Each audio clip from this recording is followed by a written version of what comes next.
नमस्ते सदावत्सले मातृभूमि, जय हिंद दोस्तों। मैं किशन आप सबका स्वागत करता हूं। शुरू करते हैं आज के डिफेंस समाचारों को। बढ़ते पहले डिफेंस अपडेट की तरफ। दोस्तों, चाइना का FC-31 जो कि इनका 5th जनरेशन का फाइटर जेट माना जाता है और इसको लेकर आप सबको ये बात पता चल चुकी है कि ये फाइटर जेट चाइना पाकिस्तान को देगा, भले ही पाकिस्तान के हालात कैसे क्यों ना हो। लेकिन अब तो पाकिस्तान की पायलट्स को ट्रेनिंग देना भी शुरू कर दिया है चाइना ने FC-31 फाइटर जेट पर। बात साफ हो जाती कि पाकिस्तान नए हथियारों को अपने में शामिल कर रहा है। अब यहाँ पर सिनेरियो दोस्तों ये आ चुका है कि पाकिस्तान के पास भी 5वीं पीढ़ी का फाइटर जेट आ जाएगा और चाइना के पास। लेकिन भारत इस सिनेरियो से पूरी तरीके से अभी बाहर है, क्योंकि भले ही हमने अपने AMC फाइटर जेट प्रोग्राम पर काम करना शुरू कर दिया हो, लेकिन दोस्तों हमारा प्रोग्राम काफी पीछे चल रहा है और इसका खामियाजा हमें आने वाले समय में भुगतना पड़ सकता है। चाइना जानता है कि अगर भारत को पाकिस्तान की तरफ से परेशान किया जाए तो ये उसके लिए कहीं ना कहीं रणनीतिक बढ़त होगी LAC पर। लेकिन दोस्तों यहाँ पर हमारे लिए टेंशन बढ़ती जा रही है और इस सिनेरियो को देखते हुए अब भारत चाहता है कि विदेशी आपूर्तिकर्ताओं से 5th जनरेशन के फाइटर जेट्स को खरीदा जाए। अब यहाँ पर दावेदार आप सब जानते हैं कि रशिया और अमेरिका है और अमेरिका के साथ आपने हमारे रिलेशंस देख लिए हैं। उसने हमारा तेजस प्रोग्राम जानबूझकर लेट कर दिया है इंजन ना सप्लाई करने की वजह से। ऐसे में भरोसेमंद जो साथी है वो रशिया यहाँ पर आता है।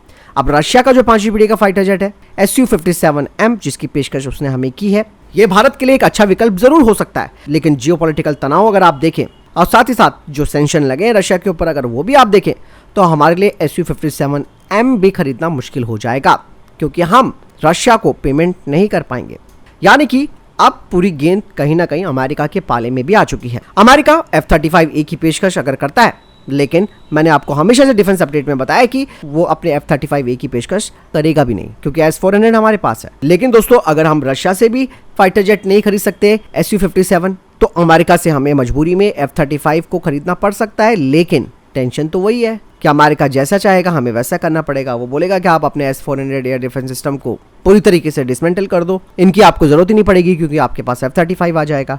लेकिन भारत ने S-400 लिया ही इसलिए कि भाई किसी भी तरीके का खतरा अगर हमारे को आता है तो हम उसका मुकाबला कर सकते हैं। हमारा प्रोग्राम दोस्तों AMCA समय से पीछे चल रहा है, बहुत बड़ी दिक्कतें आ सकती है अगर पाकिस्तान ने चाइना के 5वीं पीढ़ी के फाइटर जेट को ऑपरेट करना शुरू कर दिया। तो आप देखिएगा दोस्तों, निश्चित तौर पर एक बहुत बड़ा संकट हमारे सामने खड़ा हो जाएगा। फिलहाल ऑप्शन तो यहाँ पर रशिया के Su-57M ज़्यादा बेहतर होगा अमेरिकी F-35 की तुलना में। फिलहाल आपको क्या लगता है कमेंट सेक्शन में लिखकर जरूर बताइएगा। चलिए बढ़ते नेक्स्ट अपडेट की तरफ। अमेरिकी F-404 इंजन की डिलीवरी में लगातार होती हुई देरी की वजह से दोस्तों HAL के पास अब कोई ऑप्शन नहीं बचा है कि वो दूसरा इंजन अपने तेजस फाइटर जेट पर इस्तेमाल कर सके। लेकिन दोस्तों अगर HAL दूसरा इंजन लगाता है तेजस फाइटर जेट पर तो ऑब्वियस सी बात है HAL को इस फाइटर जेट पर मॉडिफिकेशन करना होगा इस एयरक्राफ्ट के रियर फ्यूजलाज और इंटरनल फ्यूल सिस्टम में, जिससे कि फिर से जो रिवैलिडेशन का समय है वो और ज्यादा बढ़ जाएगा और ये काम काफी कठिन भी होता है। ऐसे में कम से कम 4 साल की देरी और लग सकती है। लेकिन दोस्तों अब HAL का ध्यान यहाँ पर गैस टरबाइन रिसर्च एस्टेब्लिशमेंट पर है, जिसके जरिए HAL ड्राई कावेरी इंजन वो भी आफ्टर बर्नर सेक्शन के साथ तेजस फाइटर जेट में इंटीग्रेशन करने की सोच रहा है और इसे शुरुआत में जो पुराना तेजस ट्रेनर है उसमें लगाया जाएगा और उसके बाद इसे फ्लाइट ऑपरेशन के लिए सर्टिफाई किया जाएगा, जिसमें करीबन 3 साल का वक्त लग सकता है। तो आप देखिए दोस्तों, पूरा का पूरा प्रोग्राम अर्श से फर्श पर आ रहा है और चाहते हुए भी हम कुछ नहीं कर सकते। भले ही भारत ने फाइटर जेट बनाने में अपनी पूरी ताकत झोंक दी है, लेकिन जो इंजन है जो कि किसी फाइटर जेट का दिल होता है वही हमारे पास नहीं है। फिलहाल इसमें आपकी क्या राय है कमेंट सेक्शन में लिखकर जरूर बताइएगा। बढ़ते नेक्स्ट अपडेट की तरफ। दोस्तों DRDO अब BMD के लिए यूनिवर्सल लॉन्चर पर काम कर रहा है, जिसके जरिए फेज 1 और फेज 2 इंटरसेप्टर मिसाइलों को सेम लॉन्चर के साथ डिप्लॉय किया जा सकता है और इसका बड़ा फायदा भी हमें मिलेगा। इसमें पहला फायदा तो ये है कि जो अलग से जो लॉन्च प्लेटफॉर्म है उसकी जरूरत खत्म हो जाएगी, साथ ही साथ ये कॉस्ट सेविंग भी होगा और यूनिवर्सल लॉन्चर से एक बड़ा फायदा भी हमें मिलेगा, जिससे कि भारत का जो बैलिस्टिक मिसाइल डिफेंस सिस्टम है उसकी ऑपरेशनल फ्लेक्सिबिलिटी भी बढ़ जाएगी।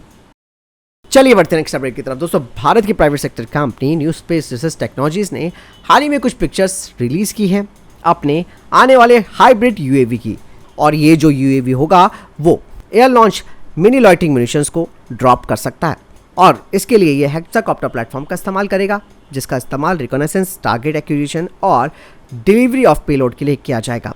साथ ही इसमें मिनी लॉइटरिंग म्यूनिशंस को भी इंटीग्रेट किया जा सकता है और इस तरीके के हेक्साकॉप्टर से भारत की ऑफेंसिव क्षमता में वृद्धि होगी और इनका इस्तेमाल टारगेट सर्जिकल प्रिसीजन के लिए किया जाएगा।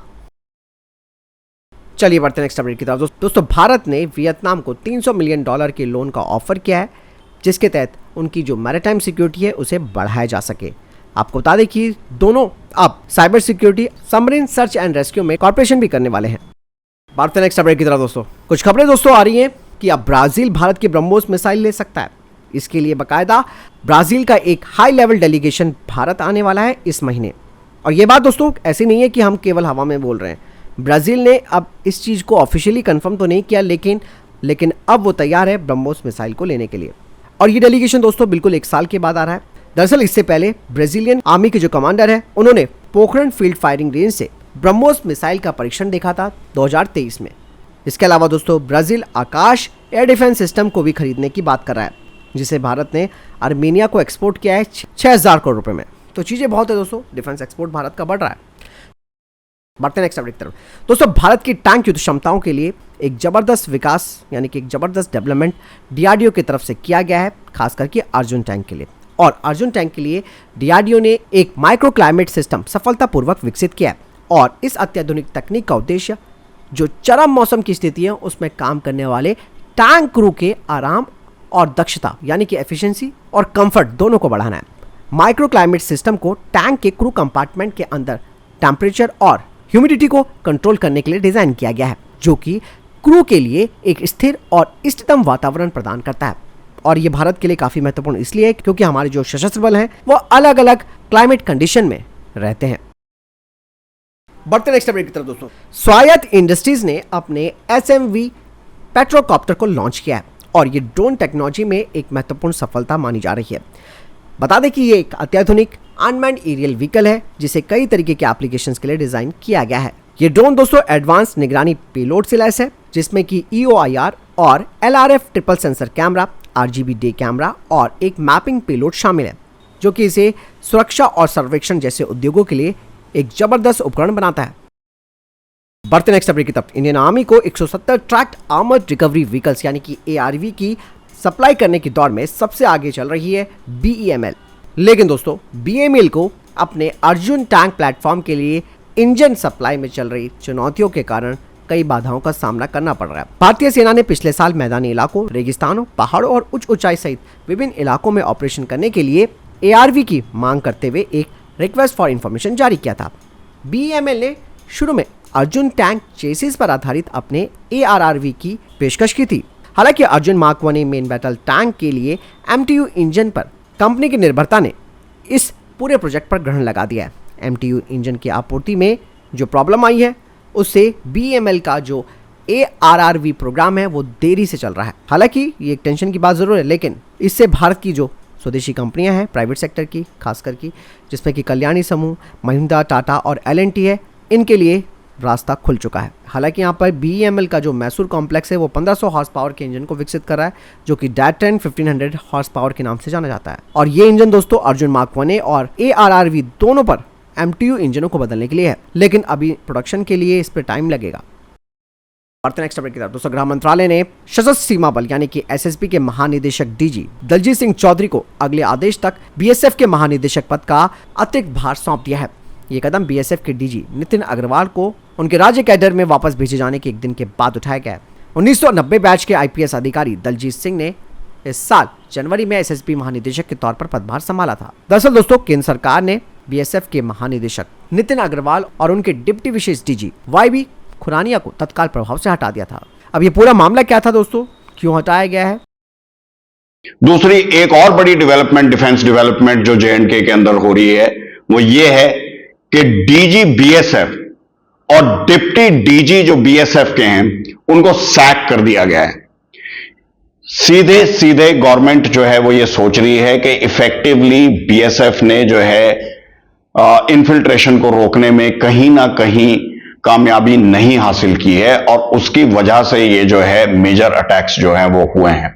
अभी देखना यह है कि अभी क्या नई स्ट्रेटेजी डिफेंस फोर्सेस जो है वो इस्तेमाल करते हैं और कितनी जल्दी जो है हम जो इन्फिल्ट्रेट कर चुके हैं वो टेररिस्ट्स उनको इलिमिनेट कर सकते हैं। बढ़ते नेक्स्ट अपडेट की तरफ। दोस्तों जम्मू कश्मीर पुलिस ने आज नार्को आतंकवाद में शामिल आतंकवादियों के 6 ओवरग्राउंड वर्कर्स को बर्खास्त करके गिरफ्तार कर लिया। ये सरकारी कर्मचारी थे लेकिन आतंकवादियों की मदद कर रहे थे और मौजूदा बर्खास्तगी के साथ सरकार ने 1 महीने के भीतर 8 कर्मचारियों को पाकिस्तानी ISI और उनके आतंकी संगठनों के इशारे पर नार्को आतंकवादी गतिविधियों में शामिल होने के आरोप में बर्खास्त कर दिया गया है।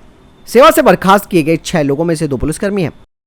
चलिए बढ़ते नेक्स्ट अपडेट की तरफ। दोस्तों कैबिनेट की नियुक्ति समिति ने 1989 बैच के ओडिशा कैडेट के IPS अधिकारी अमृत मोहन प्रसाद को CRPF के विशेष महानिदेशक के रूप में नियुक्ति के लिए गृह मंत्रालय के प्रस्ताव को मंजूरी दी है।